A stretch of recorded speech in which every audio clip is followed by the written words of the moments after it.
Chapter 1.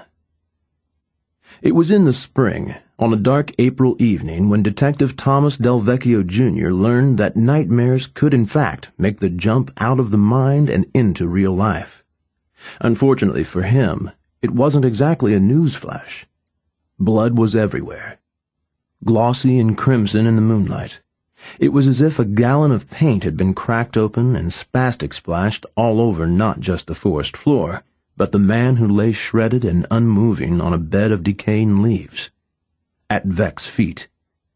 All that red shit was not a premium interior latex, however, or an oil-based trim, or a hardy exterior barn paint. You couldn't buy it at Home Depot or Lowe's, and you didn't clean it up with turpentine or use it in some B-movie. That was real life right there, leaking out all over the fuck. What had he done? Dear God. Ripping off his leather jacket, he wadded the thing up, knelt down, and pressed it against the man's exposed thorax. Gurgling sounds mixed with the hard bursts of Vec's own breath as he stared down into eyes that were going opaque, fast. "Did I kill you? Did I?" No response. Then again, the bastard's voice box was probably hanging from a branch somewhere. Shit. Oh, shit. It was like the night his mother had been killed. Except in this case, he'd actually come to slice up someone. That much he knew for sure.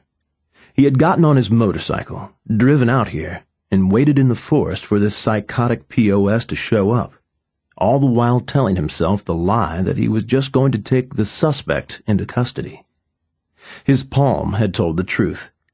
When his prey had finally arrived, his knife had been in his hand, and he'd made like a shadow in his deliberately black clothes, closing in. The Monroe Motel and Suites was only 15 yards away, on the far side of this thick stand of brush and pines. Illuminated by piss-yellow security lights, the seedy lineup of Rent by the Night or the Hour was the reason both he and this sieve of a murderer had come out tonight. Serial killers often took trophies from their victims. Incapable of forming proper emotional attachments to people, and needing physical representations of the fleeting power they enjoyed over their prey, they vested emotion in the objects or remains of the people they butchered.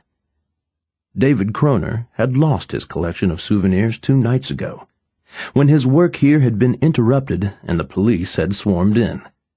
So of course he would return to where he'd last been in control. It was the closest he could come to everything he'd once had. "I've called an ambulance," Vec heard himself say, unsure who he was talking to.